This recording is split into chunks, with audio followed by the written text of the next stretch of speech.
जय हिंद साथियों। तो यहाँ पर हम आपके लिए पेपर कोड BHIE 143 पर्यावरण का इतिहास के कुछ इंपॉर्टेंट क्वेश्चंस को डिस्कस करेंगे जो आपके जून एग्जाम के लिए इंपॉर्टेंट है। तो आप लोग इस वीडियो को पूरा एंड तक देखिएगा।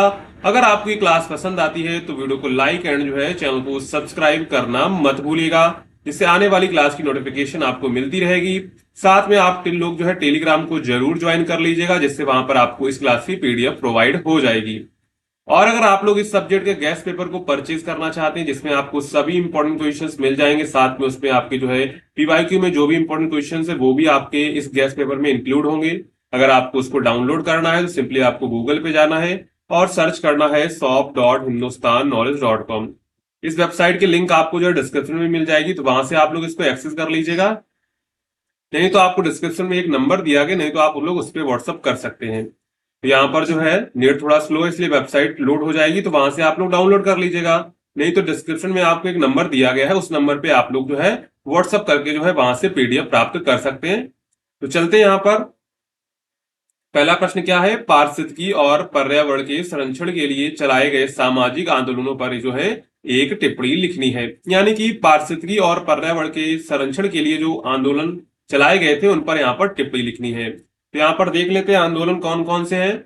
तो आज के समय में पर्यावरण संरक्षण एक महत्वपूर्ण वैश्विक मुद्दा बन चुका है। बढ़ते औद्योगिकरण, शहरीकरण और प्राकृतिक संसाधनों के अत्यधिक दोहन के कारण प्रकृति का संतुलन बिगड़ता जा रहा है। जलवायु परिवर्तन, जैव विविधता की हानि, जंगलों की कटाई, जल और वायु प्रदूषण जैसी समस्याएं गंभीर रूप ले चुकी हैं। इन समस्याओं के प्रति लोगों को जागरूक करने और सरकारों को जिम्मेदार बनाने के लिए विभिन्न सामाजिक आंदोलनों की शुरुआत हुई है। भारत में भी ऐसे कई महत्वपूर्ण आंदोलन हुए जिन्होंने पर्यावरण संरक्षण के लिए अहम योगदान दिया। तो यहाँ पर शायद जो है पेज लोड हो गया है, आपको दिखा देते एक बार। अभी लोड हो रहा है, चलिए। तो यहाँ पर सबसे पहला आंदोलन कौन सा था, ये था आपका चिपको आंदोलन। सबसे पहला जो आंदोलन हुआ था पर्यावरण संरक्षण के लिए, उसका नाम है चिपको आंदोलन। यह आंदोलन उत्तराखंड यानी कि तब वो उत्तर प्रदेश का हिस्सा था के गढ़वाल क्षेत्र में शुरू हुआ था। इसका नेतृत्व सुंदरलाल बहुगुणा और चंडी प्रसाद भट्ट जैसे पर्यावरण प्रेमियों ने किया था। इस आंदोलन में ग्रामीण महिलाएं जो है पेड़ों से चिपक गई ताकि वे लकड़ी के ठेकेदारों द्वारा काटे ना जा सके। यह आंदोलन पेड़ों के महत्व को दर्शाता है और आज भी पर्यावरण संरक्षण की मिसाल बना हुआ है। सबसे ज्यादा इंपॉर्टेंट आपको याद रखना है तो वह चिपको आंदोलन, जो आपका 1973 में हुआ था। इसके जो प्रमुख नेतृत्व इसमें किसने किया, सुंदरलाल बहुगुणा और चंडी प्रसाद भट्ट ने किया था। और इस आंदोलन में हुआ क्या था, ग्रामीण क्षेत्र की महिलाएं थी वो पेड़ों से लिपट गई थी, जिससे कि लकड़ी के जो ठेकेदार है उन पेड़ों को ना काट सकें। और देखिए इस समय जो प्रकृति का संतुलन बिगड़ता जा रहा है, क्योंकि औद्योगिकरण बढ़ रहा है, शहरीकरण बढ़ रहा है, जिससे पेड़ों को लगातार काटा जा रहा है। इससे क्या हो, जलवायु परिवर्तन हो रही है, जैव विविधता की हानि हो रही है। इससे क्या होता है, इससे जो है प्रकृति का संतुलन बिगड़ रहा है और आगे चल के इससे हमें 100% जो समस्याएं देखने को मिलेंगी। इसके बाद यहाँ पर आंदोलन हुआ था हमारा नर्मदा बचाओ आंदोलन, जो हुआ था 1985 में।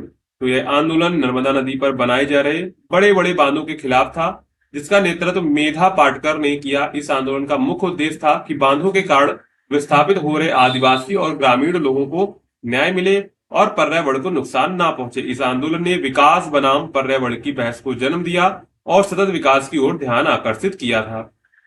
यानी ये आंदोलन क्यों किया जा रहा था, यानी कि नर्मदा बांध पर क्या था, बहुत बड़े बड़े बांध बनाए जा रहे थे, जिससे क्या होता था कि आदिवासी और जो ग्रामीण क्षेत्र के लोग वहां पर रह रहे थे उनको क्या, उन्हें जो है विस्थापित होना पड़ रहा था। इसके साथ उसके साथ जो है उनके साथ अन्याय हो रहा था। यानी कि विस्थापित तो उन्हें किया जा रहा था, लेकिन उनको कोई जो है सुरक्षित जगह नहीं दी जा रही जहां पर वो अच्छे से रह सके। तो ये आंदोलन जो था ना, वो विकास बनाम पर्यावरण को की बहस को जन्म देता है और सतत विकास की ओर ध्यान आकर्षित करता है। यानी कि हमको ऐसा विकास करना है कि प्रकृति को भी नुकसान ना और हमारा भी काम हो जाए, ठीक है। इसके बाद है एक हुआ था अपिको आंदोलन, जो आपका 1987 में हुआ था। यह आंदोलन कर्नाटक के पश्चिमी घाटों में हुआ था, जहां पर जैव विविधता से भरपूर जंगलों की अंधाधुंध कटाई की जा रही थी। यह चिपको आंदोलन से प्रेरित था। इसमें भी लोगों ने पेड़ों को गले लगाकर उन्हें कटने से बचाया। इस आंदोलन ने वर्षा वनों के महत्व और उनके संरक्षण की आवश्यकता को जो है सामने रखा था। ये कहाँ हुआ था, कर्नाटक में हुआ था, पश्चिमी घाटों में। वहां पर क्या था, वहां पर जो है वर्षा वन पाए जाते थे, तो उनके संरक्षण के लिए आंदोलन किया गया था। इसमें भी क्या होता था, लोगों ने क्या किया, पेड़ों को गले लगाकर उन्हें कटने से बचाया था। इसके बाद हुआ था साइलेंट वैली आंदोलन, जो 1970 से 1980 के दशक के बीच में हुआ था। केरल के साइलेंट वैली में एक जल विद्युत परियोजना का विरोध करते हुए यह आंदोलन शुरू हुआ। यह इलाका जैव विविधता के लिए प्रसिद्ध था। इस आंदोलन के कारण सरकार को परियोजना को रोकना पड़ा, जिससे यह इलाका एक राष्ट्रीय उद्यान के रूप में संरक्षित हो गया था बाद में। इसके बाद इस आंदोलन के क्या प्रभाव पड़े, तो इन आंदोलन ने यह स्पष्ट किया कि जन सहभागिता के बिना पर्यावरण संरक्षण संभव नहीं है। इन्होंने आम जनता को प्रकृति के महत्व को समझने और उसे बचाने के लिए प्रेरित किया। सरकारों को भी इन आंदोलनों के दबाव में नीतियां बदलनी पड़ी और पर्यावरण की रक्षा के लिए कानून को सख्त किया गया। इस आंदोलन से हुआ क्या, इससे हुआ क्या कि लोग जो है प्रकृति के महत्व को समझने लगे और उनको बचाव करने के लिए प्रेरित होने लगे। सरकार ने भी क्या इसमें अपनी नीतियां बदली और पर्यावरण सुरक्षा के लिए जो है सख्त कानून बनाए। इसके बाद यहाँ पर हम लोग निष्कर्ष लिखेंगे, तो पर्यावरणीय सामाजिक आंदोलन केवल विरोध नहीं बल्कि यह चेतावनी है कि यदि हम प्रकृति के साथ खिलवाड़ करते रहेंगे तो भविष्य संकट में पड़ सकता है। हमें इन आंदोलनों से प्रेरणा लेकर प्रकृति के संरक्षण के लिए आगे जाना चाहिए। आज भी ऐसे प्रयासों की आवश्यकता है ताकि आने वाली पीढ़ियों को एक सुरक्षित और स्वच्छ पर्यावरण मिल सके। यहाँ पर हमने पहला क्वेश्चन कवर कर लिया है जो आपकी प्रीवियस ईयर पूछा गया था। अगर आंसर आता है तो आपको इसी तरह इसको करना है, ठीक है। अब यहाँ पर देखिए आपकी जो वेबसाइट लोड हो गई। आपको सिंपली क्या करना है, अब आपको सर्च कोड पे जाना है। यहाँ पे कोड टाइप करना है BHIE143। जो लोग वेबसाइट के नहीं परचेज कर पा रहे तो उनको डिस्क्रिप्शन में एक नंबर दिया गया, उस पे आप लोग जो है वहां से व्हाट्सएप करके जो है इसकी पीडीएफ प्राप्त कर सकते हैं 49 रुपीज में। तो यहाँ पर आपको सर्च कोड पे जाना है और यहाँ से आपका जो है पेपर कोड आ जाएगा। सिंपली उस पर क्लिक करेंगे। क्लिक करने के बाद आप लोग वहां से परचेज कर लेंगे। अगर आपको कोई प्रॉब्लम होती है तो आप इस नंबर पे व्हाट्सएप या फिर व्हाट्सएप आइकन पर क्लिक करके हमारी टीम को व्हाट्सएप कर सकते हैं। अब चलते वापस, यहाँ पर दूसरा प्रश्न क्या है, वैदिक युग तथा प्राचीन भारतीय नदी घाटी सभ्यताओं के काल के दौरान वनों को किस प्रकार देखा जाता था। यानी कि जब भारतीय नदी घाटी सभ्यताएं चल रही थी और वैदिक युग चल रहा था उस समय जो है वनों को किस प्रकार देखा जाता था। तो भारत एक प्राचीन सभ्यता वाला देश है जहां जीवन और प्रकृति के बीच गहरा संबंध रहा है। वैदिक युग और प्राचीन भारतीय नदी घाटी सभ्यताओं के समय में वनों को केवल संसाधनों के रूप में नहीं देखा जाता था बल्कि उनका धार्मिक, सांस्कृतिक और आर्थिक और आध्यात्मिक महत्व भी था। उस समय मनुष्य और प्रकृति के बीच सामंजस्यपूर्ण संबंध था जिसमें वे वन एक अत्यंत आवश्यक और पूजनीय तत्व माने जाते थे। सबसे पहले तो उनके लिए क्या था, प्राकृतिक जीवन का आधार था। वन जो है प्राचीन मानव जीवन का एक अहम हिस्सा थे।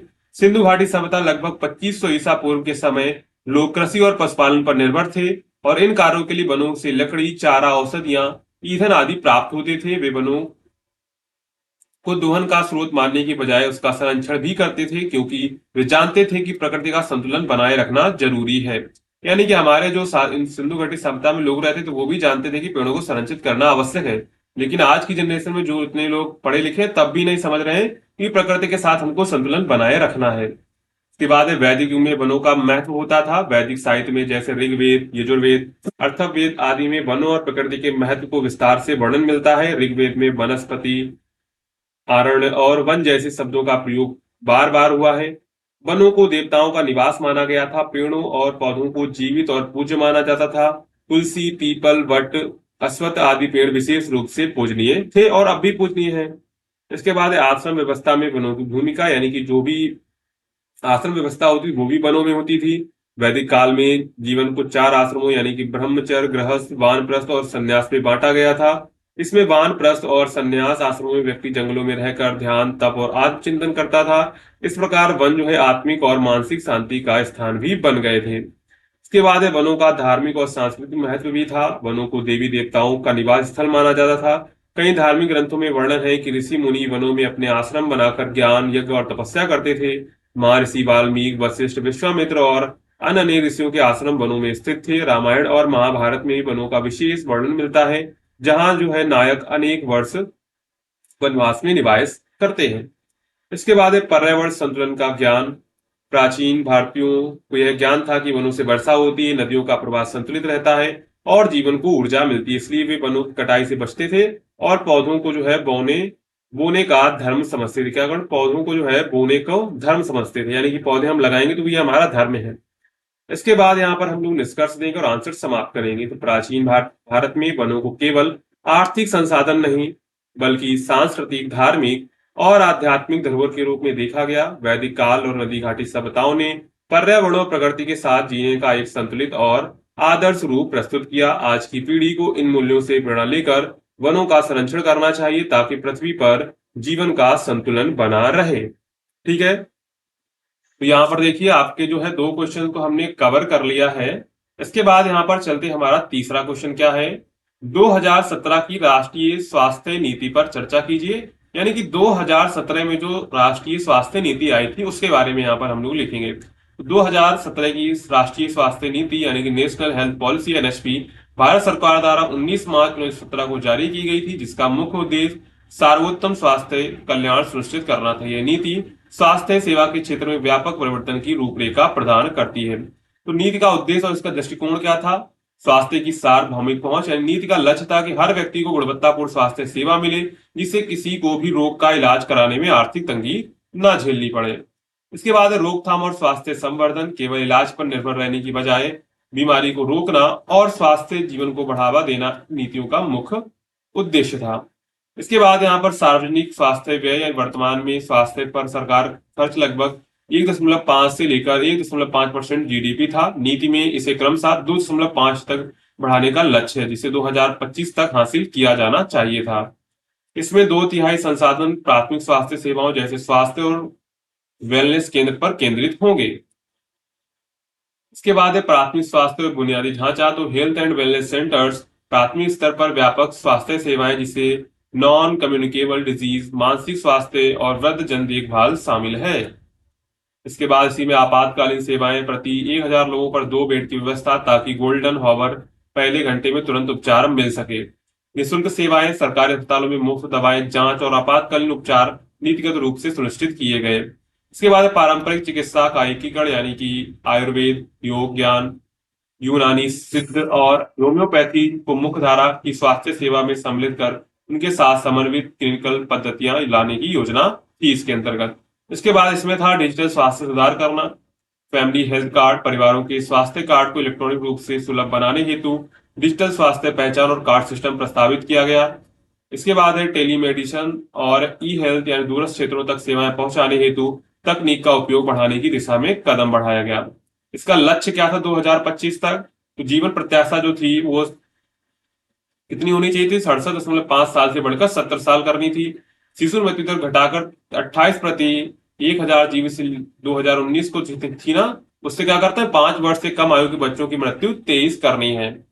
इसके बाद टीबी, एड्स, कैंसर, दिल की बीमारियों जैसे गैर संचारी बीमारियों मृत्यु में 25% तक की कमी करना है इसका उद्देश्य था।